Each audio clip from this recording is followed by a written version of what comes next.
ৰামাপাৰা চৰত বিৰল প্ৰজাতিৰ মাছ উদ্ধাৰ। বৰপেটা জিলাৰ চেঙা সমষ্টিৰ অন্তৰ্গত ৰামাপাৰা চৰত উদ্ধাৰ হ'ল এই বিৰল প্ৰজাতিৰ মাছটো। ৰাজ্যত পুনৰ ওলাইছে বিৰল প্ৰজাতিৰ মাছ। বিৰল প্ৰজাতিৰ মাছটো চাবলৈ জনতাৰ ভিৰ হোৱা পৰিলক্ষিত হৈছে। ব্ৰহ্মপুত্ৰ নদীত জালেৰে মাছ মাৰি থকা অৱস্থাত উদ্ধাৰ হয় এই বিৰল প্ৰজাতিৰ মাছটো।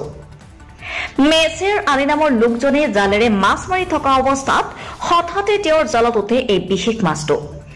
এই মাছবিধ দেখিবলৈ অৰ্থাৎ চাবলৈ অসংখ্য লোকে ভিৰ কৰিছেহি। সকলোৰে মনত এটাই প্ৰশ্ন, মাছবিধৰ নাম কি? আপুনি যদি এই মাছবিধৰ নাম জানে তেন্তে কমেণ্টত সহায় কৰি জনাব পাৰে।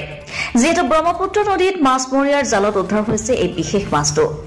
বহু দূৰ দূৰণিৰ পৰা মানুহে ভিৰ কৰিছেহি ৰামাপাৰা চৰত এই বিশেষ প্ৰজাতিৰ মাছটো চাবলৈ। নগৰ বেৰাৰ পৰা ইমানুল হাছানৰ ৰিপৰ্ট, পাব্লিক টিভি আছাম। রাতে খেয়া দিছি, খেয়া দেওয়ার সাথে সাথে যেমন কি 1 ঘন্টা 1.5 ঘন্টা বাদে যেমন কি খাওয়া উড়ানো উড়ানোর বাদে যেমন কি খাওয়া উড়ায়া সেমলে টেমলে নিয়ে অনেক গেছি। এখন দিয়ে গুলি সাপের মতন খালি নরে, কিন্তু আমরা আছি গুলি সাপ একটু ফাঁকেও গেছি। তাও দেওয়ার পর না, এটা গুলি সাপ না, মাছ।